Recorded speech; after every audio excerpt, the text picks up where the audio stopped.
If people care about the quality of their food, if people care about potential disease risks, if people care about the management and how we look after our planet, then they have to care about animal welfare, because all of these things impact upon it. You may think of this as about chickens and pigs and, animals you don't come into contact with, because most people live in cities.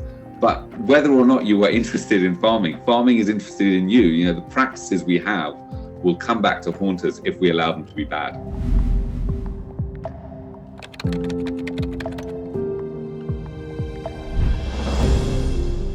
Animal welfare really stems from the idea that animals are sentient beings. Just like me or you, they feel, they have emotions, they can be scared, they can be happy, they can be sad. And it's really about their mental well-being.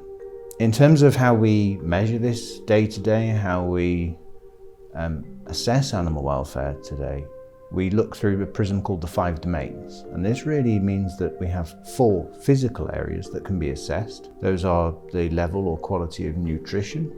Those are the level of behavioral interaction that animals can express and have with their other animals as if they were in the wild. The degree to which they have decent health status, and also the wider environment in which they live.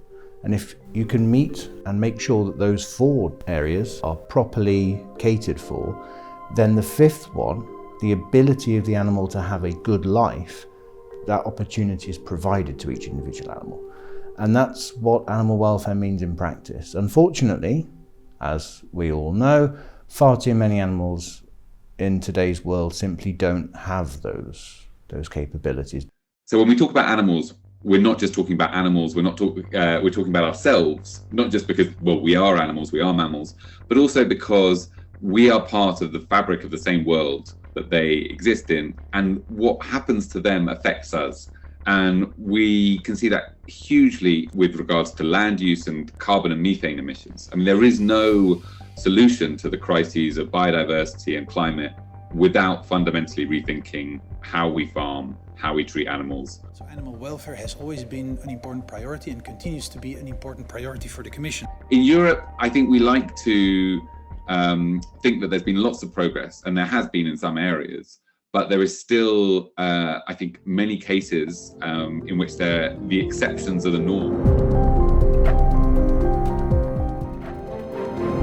The easiest thing to envisage, I think, over the next 100 years is just a continued disappearance of the wild animals we care from our existence. So we assume, and we surround our children with images of wild animals, whether they be lions or jaguars or giraffes. We assume, because we see these images, that those animals will always be there. But they won't. If we continue to farm and to fish in a way that's unsustainable, we will lose these animals, and we will suffer a cost, and we will feel, I think, a great guilt for what we've not passed on to our children. But we will also see the costs of unsustainable farming every year in terms of extreme weather, in terms of climate-related impacts, and in terms, unfortunately, every so often, of a really bad pandemic or a really bad disease, which may affect us, may affect farmers, their animals. They may have to, go through large, expensive, and very painful emotionally processes of culling animals. So the cost of doing nothing will be seen in terms of disease.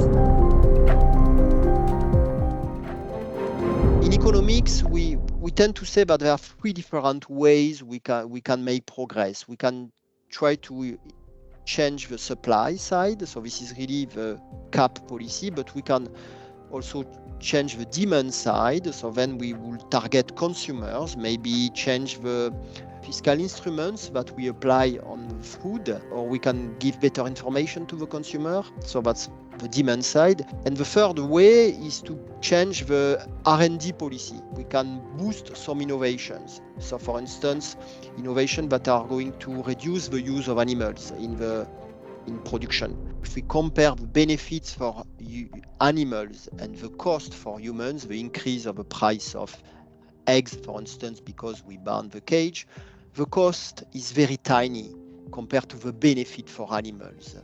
And this should lead to a reflection for our society. When we are in a situation where there is an increase in the cost by a few cents, and you compare that with the benefit you could generate for animals just being able to go outside, to be free range, then it leads to think about the need for this reform.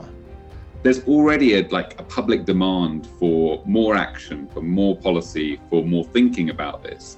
And really what's holding back the policy making is partly an idea that it isn't a serious topic. It isn't a serious topic for journalism or for politicians. This isn't an optional extra.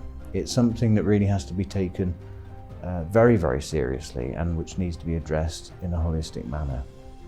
If you're one of the people who does care about these issues, who does care whether it's about how pets are treated, or about how farm animals are treated, or about what's happening to wild animals out there, then don't be afraid of making that into a political issue.